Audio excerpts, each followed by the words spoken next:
Bonjour à tous, Parlons d'Europe, émission proposée par la Maison de l'Europe de Tours, Centre-Val de Loire, centre d'information Europe Direct. Aujourd'hui, je reçois Madame Elfèche Tignel, responsable de communication au Centre européen des consommateurs France, avec laquelle nous allons parler de voyages et de réservations en ces temps de pandémie. Bonjour Madame Tignel. Oui, bonjour. Donc merci d'être avec nous aujourd'hui. Alors, Madame Tignel, il est toujours possible de se déplacer en Europe malgré la pandémie, mais quelles sont les contraintes auxquelles les voyageurs doivent se soumettre ? Oui, les frontières sont pas fermées, effectivement, mais il peut y avoir quelques contraintes. Alors, la contrainte, on les a aussi au niveau national, parce qu'effectivement, on fait face à des mesures de déplacement limitées, notamment au sein de l'Union européenne. Mais il y a également des contraintes qui sont fixées par les pays dans lesquels vous souhaiteriez voyager. Et là, il n'y a pas, alors on peut le regretter, mais il n'y a pas encore eu d'harmonisation sur ces règles, sur ces contraintes d'entrée dans un autre pays de l'Union européenne. Donc, les contraintes qu'on va conseiller, enfin, en tout cas, les conseils qu'on donne, nous, aux voyageurs, c'est bien sûr de se renseigner sur toutes les règles particulière d'entrée sur le territoire d'un des pays de l'Union européenne. On sait que ça change régulièrement. On sait que certains mettent en place une présentation obligatoire d'un test PCR négatif de moins de 72 heures. Des fois, il doit être rédigé en anglais ou dans la langue du pays visité. C'est récemment ce qu'a fait l'Espagne, en contraignant effectivement la présentation d'un test PCR en espagnol ou anglais. Donc, il faut vraiment se renseigner. On sait que certains pays mettent aussi des mesures de quarantaine à l'arrivée. Donc, se renseigner si ça va être 7 jours, 14 jours. Est-ce qu'on peut se dispenser de cette quarantaine en présentant nous-mêmes un autre test? On sait que certains pays mettent en place aussi des formulaires à remplir avant de séjourner dans le pays, mais ou avant de prendre l'avion, qui seront vérifiés à l'aéroport. Donc, il y a vraiment un certain nombre de mesures qui existent et qui sont à chaque fois différentes dans les pays de l'Union européenne. C'est regrettable, mais je crois qu'à chaque mesure exceptionnelle, il y a des dispositions exceptionnelles et qu'on peut peut-être à l'avenir espérer plus d'harmonie, mais que là, il y a eu effectivement cette année beaucoup de choses qui ont été faites pays par pays au niveau national et que du coup, on ne peut pas nous échapper à ce besoin d'aller vérifier effectivement chaque règle dans le pays. Et donc, pour ça, il y a effectivement été mis en place quand même par la Commission européenne un site qui s'appelle Reopen EU et qui permet effectivement de se renseigner sur les conditions d'entrée, sur les conditions de séjour également dans le pays. Pays par pays, donc il suffit de cliquer sur son pays. Et puis le site également du ministère des Affaires étrangères en France est très bien fait et décrit et mis à jour vraiment, vraiment quotidiennement sur les nouvelles règles qu'il pourrait avoir. Donc il n'y a pas d'autre conseil que de se renseigner avant de partir, et ça jusqu'à la veille du départ. Alors, comment l'UE protège-t-elle les voyageurs de façon générale ? Très bien, j'ai envie de dire d'abord pourquoi ? Parce qu'elle a mis en place déjà 4 règlements européens sur les 4 modes de transport. Donc on a effectivement des règles qui protègent les voyageurs en cas de voyage en avion, en train, en bus, en bateau. Donc là, on couvre effectivement l'ensemble des modes de transport et on offre des droits aux voyageurs en cas d'annulation ou de retard de voyage. Donc c'est assez protecteur, avec des règles bien précises qui s'appliquent depuis un certain nombre d'années. Et puis l'Europe a également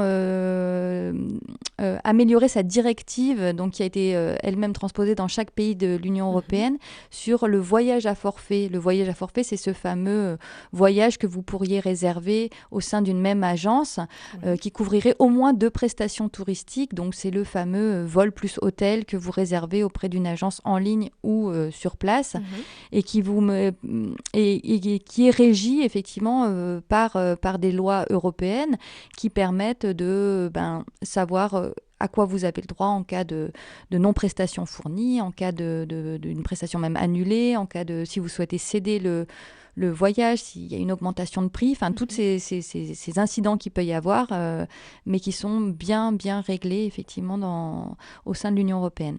Et cette protection s'applique-t-elle à tous ? Par exemple, aux ressortissants non européens qui achèteraient un billet, qui arriverait en France et qui achèteraient un billet auprès d'une compagnie ferroviaire ou aérienne pour voyager dans un autre État de l'Union européenne ? Oui, en fait, la protection ne s'applique pas forcément aux ressortissants, mais surtout au point de départ. C'est-à-dire qu'au sein de l'Union européenne, quand vous partez de l'Union européenne, vous avez accès et ces droits se sont applicables.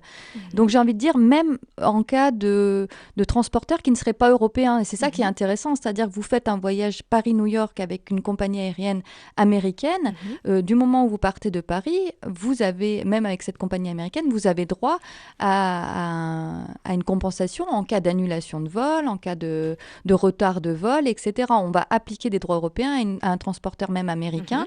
parce que effectivement vous partez depuis l'Union européenne. Et ça, c'est vraiment, je trouve, une protection qui est globale.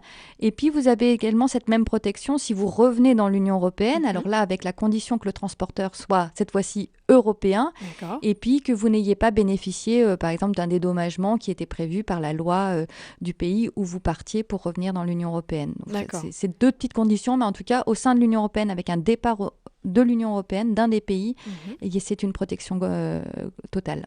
Et est-ce que donc cette protection s'applique aux seuls citoyens européens?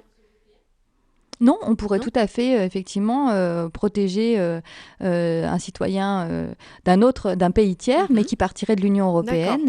Donc Voilà. c'est vraiment le point de départ en fait qui fait la protection en fait, qui donne la protection. Ou la Oui, tout compagnie à si fait. on part par exemple d'Australie et que l'on arrive sur le sol européen. Voilà, et que c'est une compagnie française, à Voilà. condition que vous n'ayez pas bénéficié d'un Oui. dédommagement sous le droit australien. Voilà, c'était ça. D'accord. Alors, à quoi une personne qui souhaite voyager en temps de pandémie doit-elle être particulièrement attentive sur ses droits ou sur les rétractations ou sur les annulations Qu'est-ce que Oui, alors, vous nous conseillez? vous, Vous nous avez déjà dit oui, beaucoup de choses, mais c'est vrai que sur la rétractation, vous en faites partie. Il faut bien se dire que ce droit qui est acquis normalement quand vous achetez une prestation en ligne n'existe Mhm. pas pour tout ce qui est voyage, billets d'avion, billets de train, etc. Donc, Mhm. il faut déjà se dire en achetant un billet d'avion, il va être acheté. Il faut vraiment s'assurer que vous pourrez partir. Alors, la deuxième petit conseil qu'on donne, et surtout en ce moment, c'est de vérifier les conditions de Mhm. remboursement, d'annulation et de remboursement de tout billet que vous pourriez acheter ou de toute réservation. Je pense aussi à des hébergements, je Mhm. pense aussi à un voyage complet, voyage à forfait, comme on dit. On a vu les compagnies au fil de l'année 2020 faire des conditions de flexibilité beaucoup plus importantes, Mhm. des hôteliers s'adapter effectivement à l'incertitude d'un voyage ou pas et de faire des annulations possibles jusqu'à 24 heures avant l'arrivée. Mhm. Moi, on met vraiment l'action sur ce conseil-là avant de réserver. Regardez bien ces conditions, pas seulement d'annulation, mais également de remboursement, parce qu'annulation ne veut pas forcément dire remboursement. Et si c'est pas possible, il faut vraiment peut-être tout de suite négocier ou voir avec le professionnel, donc l'hôtelier, la Mhm. compagnie aérienne, etc., si un report est possible. Parce qu'on a tous l'espoir de pouvoir Oui. revoyager un jour, et donc du coup, c'est tout à fait envisageable de pouvoir voir avec le professionnel si des négociations sur ce report peut être envisagées. On a vu aussi, j'en ai parlé, hein, il y a des contraintes dans chaque pays d'entrée et Mhm. de séjour dans Tout à chaque fait. pays de l'Union européenne. Donc ça, bien se renseigner sur ces règles-là. Et puis on a vu également certains pays, alors au-delà de l'Union européenne, mettre en place des obligations d'assurance voyage Mhm. avec une mention Covid. Donc Mhm. dans le sens où vous ne pourriez pas partir ou rentrer sur ce territoire sans faire la preuve d'avoir souscrit une assurance qui couvrirait les éventuels frais liés à la maladie, donc une quarantaine dans un hôtel, un Mhm. rapatriement, une hospitalisation, Mhm. etc. Donc ça fait aussi partie des petites règles de 2020 à faire encore un peu plus attention. Et quels sont les points à améliorer dans le futur afin de protéger davantage les voyageurs européens?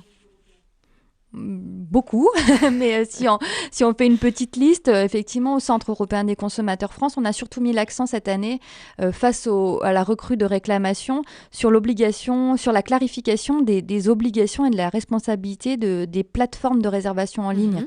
Alors, effectivement, on a vu qu'il y a eu, notamment lors du premier confinement, une grande incertitude pour les consommateurs qui avaient réservé auprès de ces plateformes un billet d'avion ou même un séjour, de savoir s'ils allaient pouvoir être remboursés, si quand la compagnie faisait éventuellement un avoir, est-ce qu'ils y avaient droit, est-ce que l'information était bien donnée aux consommateurs. Il y a eu vraiment cette incertitude sur les différents interlocuteurs qu'on avait.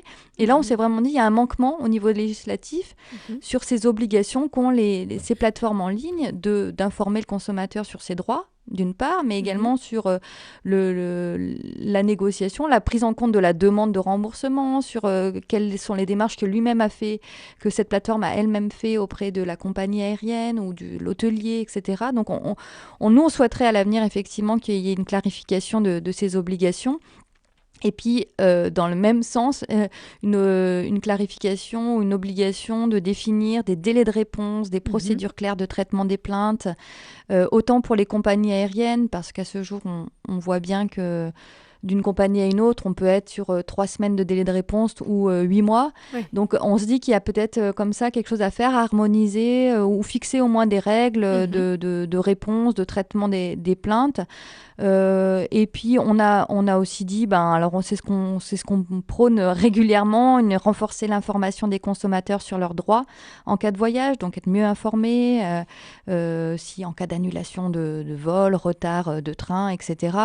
On espère aussi créer, harmoniser les règles et puis peut-être les renforcer et en tout cas réglementer certains secteurs comme la location de voitures ou l'hébergement, parce que là on s'est aperçu en 7 ans de pandémie que chaque pays avait sa propre règle ou que, si je prends l'exemple de l'hébergement, on est vraiment aussi sur des règles fixées par chaque hôtelier. Donc, on a à chaque fois, effectivement, aucune règle qui peut s'appliquer uniformément sur le territoire de l'Union européenne. Et on va avoir en Grèce des dispositions ou avec un barème dégressif en cas d'annulation en fonction de la date de départ, la date d'annulation. Et puis, dans d'autres pays, aucune possibilité d'annuler selon les conditions générales de l'hôtelier. Donc, on se dit que ce serait bien, effectivement, de pouvoir, au regard de l'année qu'on vient de vivre, d'avoir des règles beaucoup plus claires et harmonisées au sein de l'Union européenne. Et puis, si je peux encore donner quelques exemples, nous, on dit toujours qu'effectivement, on aimerait bien un dispositif d'indemnisation des passagers en cas de faillite des compagnies aériennes, parce qu'on en a vécu quelques-unes en 2019, qu'on en craint quelques autres dans les années à venir, et qu'on se dit qu'effectivement, le passager aérien, il est démuni à ce jour en cas de faillite de sa compagnie aérienne. Et dans la même logique, on voulait également plus de transparence sur le prix des billets, définir effectivement quels sont les services inclus minimum quand on affiche un prix, parce qu'on n'a pas de comparaison qui est des fois possible entre et une concurrence réelle entre différents sites, parce que certains vont inclure la réservation du siège, l'autre le bagage ou rien du tout. Voilà. Donc on se dit qu'il y a quelque chose à définir comme ça pour améliorer et que il y a de toute façon on a plein de propositions à faire à l'Union européenne et on espère qu'elle pourra nous entendre. Mais on sait qu'il y a effectivement des projets en cours. C'est encore un vaste chantier, mais merci beaucoup Madame Tingel. En tout cas, on en sait plus pour voyager et réserver des voyages en ces temps de pandémie. C'était Parlons d'Europe, émission proposée par la Maison de l'Europe de Tours Centre Val de Loire, centre d'information Europe Direct. À bientôt.